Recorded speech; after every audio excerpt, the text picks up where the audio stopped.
Hello student, आज हम आपके 8th क्लास का फर्स्ट लेसन शुरू कर रहे हैं। ये आपका इतिहास का फर्स्ट लेसन है, कैसे, कब और कहाँ। तो आज तो हम आपको एमपीटी में से क्वेश्चन दे रहे हैं। कल हम आपको एनसीईआरटी का फर्स्ट लेसन पढ़ाएंगे, इतिहास का ही। हमारा अतीत का फर्स्ट लेसन है कैसे, कब और कहाँ, तो वो कल हम आपको एनसीईआरटी की बुक में से करवाएंगे। तो आज आप क्वेश्चन देखिए। सेकंड क्वेश्चन करेंगे हम कि जेम्स मिल ने भारतीय इतिहास को कितने कालखंडों में बांटा है, यानी कि जो भारत का इतिहास है ना, उसको कितने भागों में बांटा गया है इस व्यक्ति के अनुसार, जेम्स मिल के अनुसार।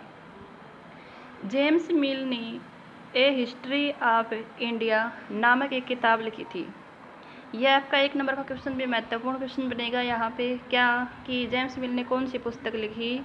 ए हिस्ट्री ऑफ ब्रिटिश इंडिया, यानी कि जो भारत का इतिहास है वो भी अंग्रेज़ों के समय में नामक एक पुस्तक लिखी थी। इसमें उन्होंने भारत के इतिहास को हिंदू, मुसलमान और ब्रिटिश नामक 3 कालखंडों में बांटा था। यानी कि पहला हिंदुओं का टाइम था, उसके बाद मुगल काल आया, उसके बाद अंग्रेज़ों का काल। तो इन 3 वर्गों में जेम्स मिल ने भारतीय इतिहास को बांटा था। अब आपका क्वेश्चन बनता है, इसमें क्या समस्याएं थी इस कालखंड में। तो समस्याएं देखिए। भारतीय इतिहास के इस काल विभाजन की निम्नलिखित समस्याएं हैं। पहली है, भारत को हिंदू काल या मुस्लिम काल का नाम नहीं दिया जा सकता, क्योंकि सभी कालों में कई धर्म साथ साथ में प्रचलित थे। यानी कि हम अकेला हिंदू काल कहने का मतलब तो ये होगा कि उस टाइम में सिर्फ हिंदू लोग ही थे, मुसलमान या अन्य धर्मों के लोग नहीं थे। तो ऐसा हम नहीं कह सकते। कोई भी काल अकेला हिंदू काल या मुस्लिम काल नहीं हो सकता। उदाहरण के लिए भारत में हिंदू और मुस्लिम धर्मों के साथ साथ में बौद्ध और जैन धर्म भी प्रचलित रहे थे। तो इसलिए ये समस्या आ जाती है कि अगर हम किसी काल को हिंदू काल या मुस्लिम काल कहेंगे तो इसका मतलब ये होगा कि उसके अलावा उस टाइम पे और कोई धर्म नहीं था।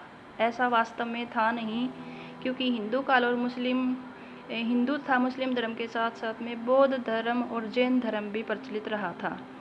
इतिहास के किसी काल को उस काल के शासकों के धर्म के साथ जोड़ना भी उचित नहीं होता। यानी कि सिर्फ जो धर्म शासक का होता है वही धर्म सारी प्रजा का नहीं होता। इसका अर्थ ये होगा कि अन्य लोगों के जीवन और रीति रिवाजों का कोई महत्व नहीं था। यानी कि सिर्फ राजा ही महत्वपूर्ण होते थे, बाकी जनता जो थी उसका कोई महत्व नहीं था। वैसे भी प्राचीन काल में सभी शासकों को धर्म एक नहीं था, यानी कि अलग अलग धर्मों के राजा बने थे।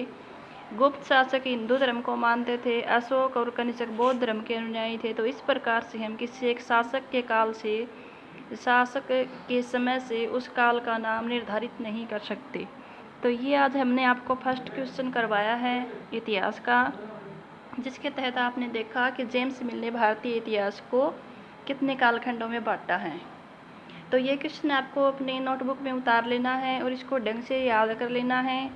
बाकी अगर आपको कोई दिक्कत आती है तो आप इसके बारे में कमेंट सेशन में जाके बता सकते हैं। अगर आपको वीडियो पसंद आता है तो इसको लाइक कर देना और चैनल को सब्सक्राइब भी कर देना। आज के लिए इतना ही काफ़ी है, बाकी हम आपको कल करवाएंगे।